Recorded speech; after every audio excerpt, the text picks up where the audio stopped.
இவங்களின் தலைவரை கரையான் என்று விழித்து இவங்களின் கையில் துவக்க இல்லாவிட்டால் தமிழ் சனங்கள் மதிக்காது என்றவர் சம்பந்தர்.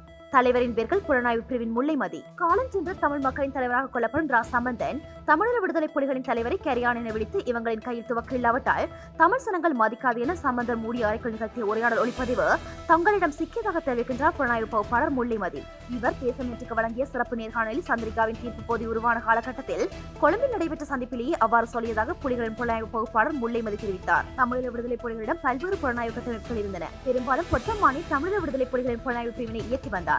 சர்வதேச நாடுகள் போல் புலிகளும் ஒன்றுக்கு ஒன்று தொடர்பில்லாமல் பல புலனாய்வு பிரிவுகளை நடத்தி வந்தனர். இதற்கெல்லாம் தலையதாக இருந்தது அதன் தலைவர் பிரபாகரனால் உருவாக்கப்பட்ட வேர்கள் புலனாய்வு துறை. அதை தாஜகத்திலும் புலம்பெயர்ந்து கிடைக்கும் புலனாய்வு தகவல்களை பகுப்பாய்ந்து வழங்குபவராக செயற்பட்டவர் முல்லைமதி. இவர் தேசம் நேற்றுக்கு வழங்கிய நேர்காணலில் தீர்வு பொதி பற்றிய சந்திப்பு ஒன்றில் நீலன் திருச்செல்வம், ரா சம்பந்தன் ஆகியோர் பங்கு பெற்றிருந்தனர். இச்சந்திப்பில் புலிகளுடைய ஆயுதங்களை களைந்து அவர்களை நிராயுத பாணிகளாக்கினால் தாங்கள் கொழும்பில் இருந்தவாறு அரசியலை முன்னெடுக்கலாம் என்ற பொருட்பட உரையாடப்பட்டுள்ளது. அச்சந்தத்திலேயே புலிகளின் தலைவரை கரையான் என விழித்த ரா சம்பந்தன் இவங்களின் கையில் துவக்க இல்லாவிட்டால் தமிழ் சனங்கள் மதிக்காது என தெரிவித்துள்ளார். தங்களுடைய கொழும்பை மையப்படுத்திய அரசியலுக்காக தமிழ் மக்களின் சுயாட்சிக்கு எதிராக செயற்பட்டமைக்காக அதனை அரசியல் ஜாப்பினூடாக நடைமுறை சாத்தியமாக முனைந்தமைக்காக நீலன் திருச்செல்வம் 1999 படுகொலை செய்யப்பட்டார் என்கிறார் புலனாய்வு பகுப்பாளர் முல்லைமதி. அவர் மேலும் குறிப்பிடுகையில் இந்த பின்னணியில் ரா சம்பந்தன் இயற்கை மரணமடைந்தது மிக ஆச்சரியமானது என தெரிவித்தார். தமிழர் விடுதலை கூட்டணி தலைவர் அமிர்தலிங்கமும் தமிழர்களுக்கு இந்தியா வழங்க முன்வந்த தமிழருக்கு நிராகரித்ததாகவும் தமிழர்களுக்கு தங்களுக்கு ஒரு கால் வடக்கிலும் மறுகால் கொழும்பிலும் இருப்பதால்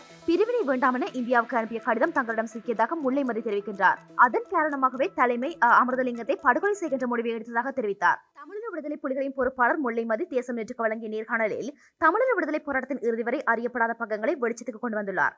இந்நேர்காணலின் முழுமை தேசம் நேற்றில் நாளை மறுதினம் வெளியாகும்.